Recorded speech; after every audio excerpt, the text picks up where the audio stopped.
ബാക്കിൽ എങ്ങനെ ടക്കിടുന്നതെന്ന് പഠിച്ചാലോ? കട്ടിങ്ങും സ്റ്റിച്ചിങ്ങും ഒക്കെ പഠിക്കാം നമുക്ക്. അതിന് വേണ്ടിയിട്ട് ഷേപ്പായിട്ട് നമ്മളൊരു ഷേപ്പ് ലെങ്ത് നമ്മൾ ചുരിദാർ അളവെടുക്കുമ്പോൾ പഠിച്ചിട്ടുണ്ടായിരുന്നു.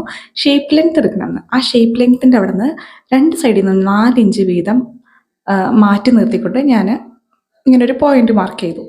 അല്ല ഇത് മടക്കിയിട്ടിട്ട് അങ്ങനെ മാർക്ക് ചെയ്യണമെങ്കിൽ അങ്ങനെ മാർക്ക് ചെയ്യാം കേട്ടോ. ഇതാവുമ്പോൾ നിവർത്തിയിട്ട് ഞാൻ ഒറ്റ വര വരച്ചിട്ട് അങ്ങനെയാണ് ചെയ്യുന്നത്. അപ്പോൾ 4 ഇഞ്ചിൻ്റെ മുകളിലേക്ക് ഒരു 5 ഇഞ്ച് എടുത്തിട്ടുണ്ട്, താഴത്തേക്ക് ഒരു 5 ഇഞ്ച് എടുത്തിട്ടുണ്ട്. അതായത് ആ നടുക്കുന്നത് ഞാൻ വരച്ചെടുത്തുനിന്ന് ടോട്ടൽ 10 ഇഞ്ച് എടുത്തിട്ടുണ്ട്. 2 സൈഡും നമ്മൾ അങ്ങനെ ചെയ്ത് കൊടുത്ത് അപ്പുറത്തേക്കും ഇപ്പുറത്തേക്കും ആ വരയുടെ അപ്പുറത്തേക്കും ഇപ്പുറത്തേക്കും 1/4 ഇഞ്ചോ 1/2 ഇഞ്ചോ ഒക്കെ കൊടുക്കാം, 3/4 ഇഞ്ചോ ഒക്കെ കൊടുക്കാം.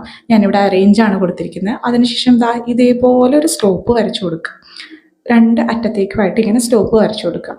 2 ഭാഗത്തും അങ്ങനെ വരച്ചു കൊടുത്തതിന് ശേഷം ഇങ്ങനെ പിടിച്ചിട്ട് ലൈനിങ്ങും നല്ല മെറ്റീരിയലും ചേർത്ത് പിടിച്ചതാ ആ വരയിലൂടെ നമുക്ക് അടിച്ചെടുക്കാം. അപ്പം നല്ല ഷേപ്പായിട്ടുള്ള ഒരു അടിപൊളി നമ്മുടെ ബോഡിയുടെ ഷേപ്പ് കിട്ടും നമുക്ക്. നമ്മൾ എത്ര ഷേപ്പ് നമ്മൾ സൈഡിൽ പിടിച്ചിട്ടുണ്ടെങ്കിലും ഈ പെർഫെക്ഷൻ വരില്ലെന്നാണ് എനിക്ക് മനസ്സിലായിട്ടുള്ളത് കേട്ടോ.